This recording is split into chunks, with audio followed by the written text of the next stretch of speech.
So you're an Etsy seller and you're prepping for Q4 and you want to cash in on all of those sales that everyone talks about getting in Q4. Well, you're in the right video because that's what we're going to talk about right now. The truth is there is a secret that you need to know in order to cash in on those Q4 sales.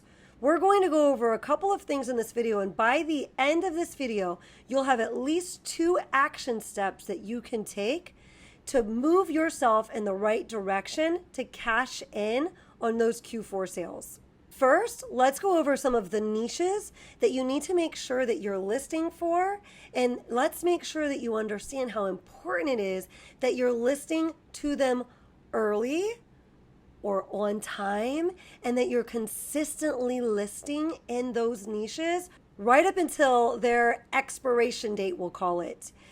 So you want to make sure that you're listing in the right places for Q4 and within the right time frames, and you want to make sure within those time frames you are consistently listing. Second, we're going to hit the topic of whether or not you are niching down enough, because that is another non-negotiable for making sure that your shop gets to cash in on those Q4 sales. And last, but definitely not least, we're going to talk about whether your designs are on trend. And this is arguably the most important point that we're going to make in this video, because without being able to do that, you cannot make sales. You cannot make consistent sales anyways. And I will give you an action step at the end of this video to help you with that specifically. Okay, so first let's address listing in the right places at the right time frames. I actually created an entire resource about this. I've had a ton of awesome feedback. Like Karina here says, thank goodness for you and your resources. And she messages me later again to say, hey, thank you so much for the Q4 videos and resources, the free and paid. Please make one for Q1. I will consider that, Karina. So if you do have that resource, no need to write anything down, because anything that I say is already on that resource for you. But if you don't have that resource, you might want to grab a piece of paper and a pencil to jot a couple of things down so you make sure that you are listing on time and that you're listing in the right places. So first, the reason that Q4 is such a big money-making time is because there are so many holidays and themes that people are super excited about during these last couple of months of the year, the Q4 period of time. Right now, we should be thinking Halloween. We should be thinking giftable items for Christmas. Ornaments and sweatshirts are really good products to think about listing in right now. There's a huge spike upward for sweatshirts. You could check out these stats here. We see a huge spike for sweatshirts as we're coming into Q4. And then, of course, we've got our fall-themed items, Thanksgiving, Hanukkah, Christmas, and New Year's. As far as adding new products to your shop, I don't want you to feel stressed out about that. I really kind of stick with shirts more than anything else, and I added sweatshirts slowly but surely. And then this year I'm planning on really doing some more ornaments because I just see so much potential here. But if you're new, just pick the one product that you've been leaning into and go hard there. There is a plethora of things that you'll always be able to add, other niches you'll be able to add. And then if you want to just pick 2 places to list, right now I'm just doing Halloween and Christmas. There's only so much time in a day, so I'm focusing on Halloween and Christmas. My rule of thumb is to make sure that I am listing for particular niches about 60 to even 90 days before the traffic for those niches really inclines. Depending on how big that niche is, will depend on how early I start. Christmas, I start really early. I start in July, so well before the 90-day mark, right? If you are looking for more specific windows, that resource I mentioned does have very specific windows. Calendar resource where it says, hey, start today on this date, start listing for this particular niche, and by this particular date, be done listing for that niche. But rule of thumb, I try to start listing in July for Christmas and Halloween. It's wound up being more like August this year when I started, and I'm filming this video in August. For Christmas specifically, I suggest listing all the way up until Cyber Monday. I do not suggest jumping in close to Cyber Monday and listing for Christmas. If you've waited to that point, then I would suggest just looking further out to what you'd like to be selling in January, February, and March, what niches are coming up that you want to sell in. I do have a general niche calendar that could really help you with that too. I'll leave that link down below. Or you could do your own research and figure out what you want to list in, and then pick some evergreen niches also. I would not be jumping in to any niche close to listing deadlines.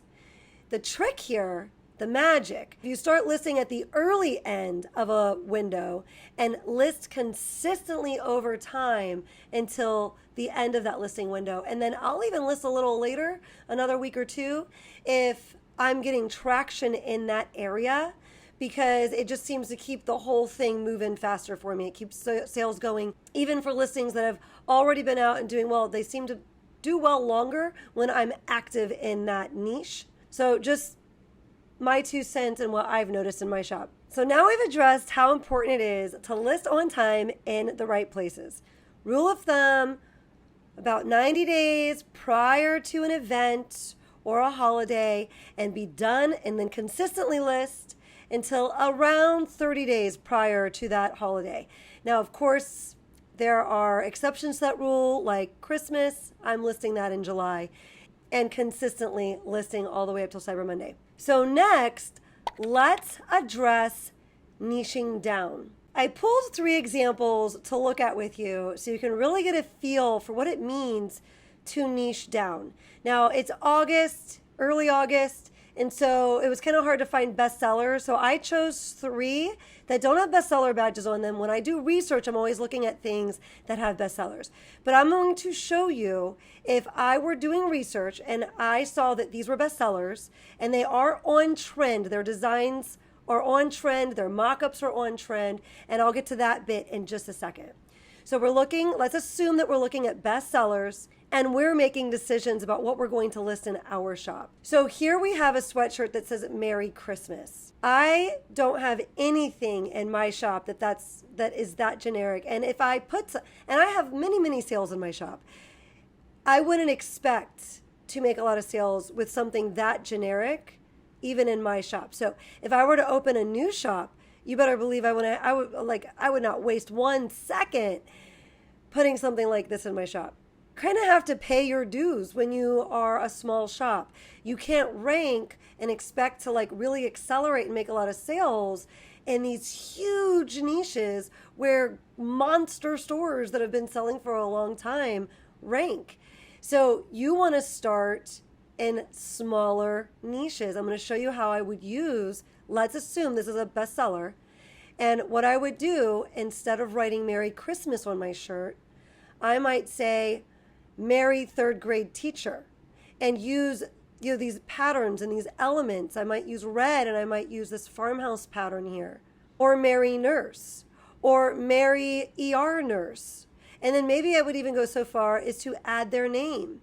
Or maybe I would do something different, like pull it into cousin and write cousin crew and find the word, cousin with this kind of farmhouse print to it. Now what I've done is I've taken, assuming this is a bestseller that I'm looking at, I've taken elements from that bestseller and niched them down into much more specific small places. This one here also says Merry Christmas, and it's niched down already to the pink Christmas niche, but that's still pretty broad. Isn't there a ton of space here? Couldn't we go into professions with this that are primarily female and do what we were just saying with Merry Christmas and put something like Merry Third Grade Teacher or Merry Teacher and add their name, or Merry Nurse? Fill in whatever profession you want to work with here. And now you have really niched this pink Christmas niche into much smaller places. And then it's also a scalable design. So you could do, as long as you are basing your design decisions off of bestsellers.